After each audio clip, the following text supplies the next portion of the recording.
చాలా మంది చెబుతారు, అరే గర్భిణితో ఉన్నప్పుడు శవాల దగ్గరికి వెళ్ళకూడదు. చెత్త నమ్మకాలు అవి. నా భార్యకి నెలలు నిండిపోయినప్పుడు భీమవరంలో సురేష్ అన్న ఒక అన్న చనిపోతే ఆ బాడీని మోయడానికి వెళ్ళాం మేము. మనమే అది కమిట్మెంట్ ఇవ్వకపోతే అడుగుతున్నాను, రేపు పొద్దున ఏమి నేర్పిస్తా? సాతాన్ని కింద ఉన్న వారు ఎలా ఎదిరించగలరు చెప్పండి? నువ్వు సీనియర్, నువ్వు ఎదిరించొద్దా? మా ఆవిడ వెళ్ళొద్దంటే ఎల్లు, ఇద్దరు కలిసి డ్రైనేజ్ లో పడండి, ఇద్దరు కలిసి. నీ ఆవిడకి తిరగలేదు, నీకు తిరగండాలిగా.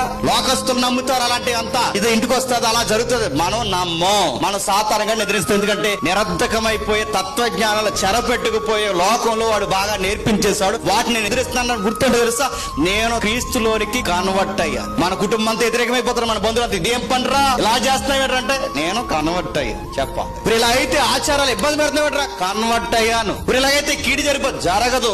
మేలు కీడులు ఒక వశం ఉన్నాయి, ఆ వశం ఉన్న వాడిని నేను నమ్ముతున్నాను, ఏమీ జరగదు. లోకం వ్యతిరేకమైన నేను ఈ దేవుడిని నమ్ముకున్నాను, ఇలాంటి ఆచారాలు కర్మకాండలో నేను చెయ్యలేనని చెప్పాలి.